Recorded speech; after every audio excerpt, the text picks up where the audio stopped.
guys, what's up? It's Brian here with Portable Generator Services in South Florida, and I got a call because I have my number out available online. If there's ever an emergency, call me if there's something I can maybe help with your generator, because I'm an expert on generators.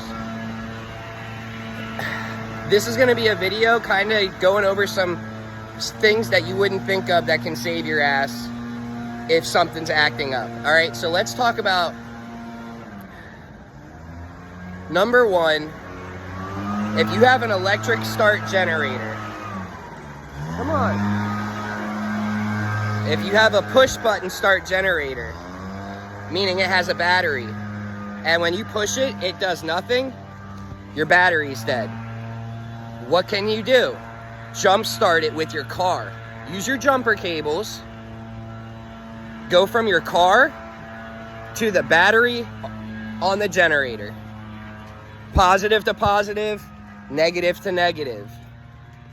Like this.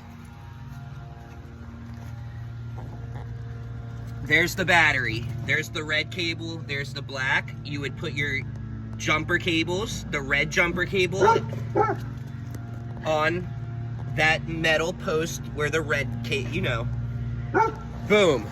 Hook it up to your vehicle, the thing will start right up. It should start spinning over. If you see that it starts spinning over, then we know the battery was dead, but it's now working. Make sure you have fuel. Make sure the fuel valve is on. Make sure the choke is closed for first time starting. If it doesn't start, mess with the choke a little bit. Go into the middle position.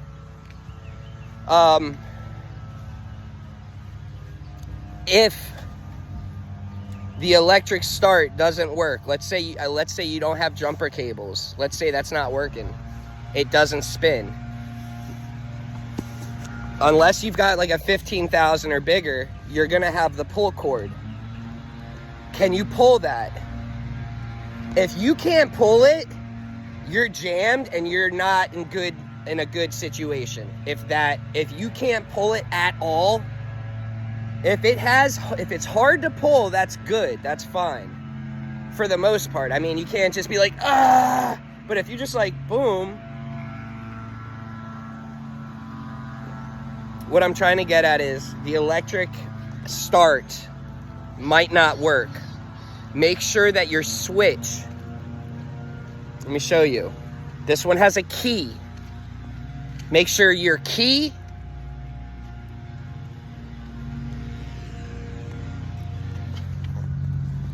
see how there's 3 positions right here? We've got off, run, on. So run is gonna engage the battery and the fuel solenoid. You would hear it click. Usually when you put it into the middle position, the run position, you'll hear something like kind of click, like click, and you'll mistaken it for the key turning itself, making that noise. Anyways, that's always the fuel solenoid. So we have it in run. To start the unit, you're gonna make sure you have oil. You're gonna make sure you have fuel. You're gonna hold this in the on position until it crank, crank, crank, crank, crank, crank, crank, crank, crank, and you hear it trying to start running, and you let go. Now you might have to adjust the choke. So,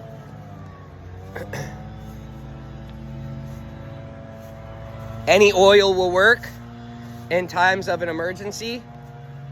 10W30 is the way to go.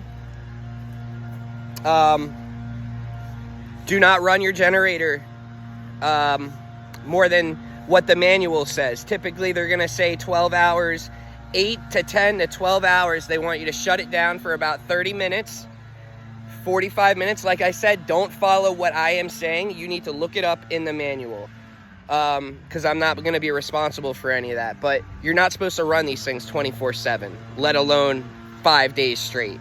You're going to blow it up. It's going to shut down, if you're lucky, for low oil.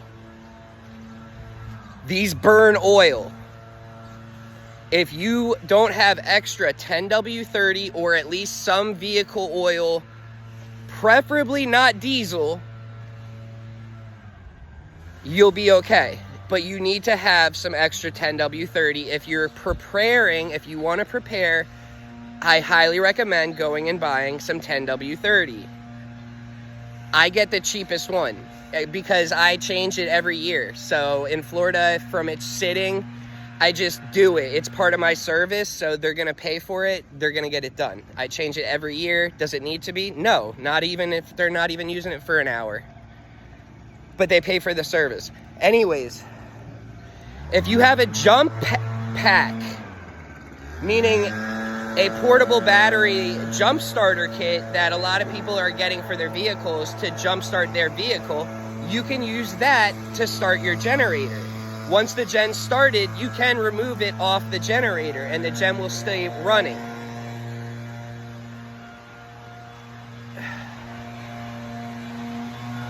Run your stuff for 12 hours. If you have any questions or if there's anything, write me, whatever. I try my best to help you. I'm gonna reach out to my group of techs that all live in the US. There's plenty in Texas, and kind of see if there's anything that we can do to help out as other techs or business owners.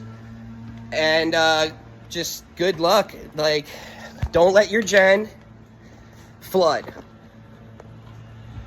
I don't care if it's on wheels and it's this high above the ground. If it's gonna flood and water's gonna get inside the barrel part, that electrical end, it's game over. Don't even run it if it's gonna be touching that. You are going to burn your generator up. That needs to be above water at all times.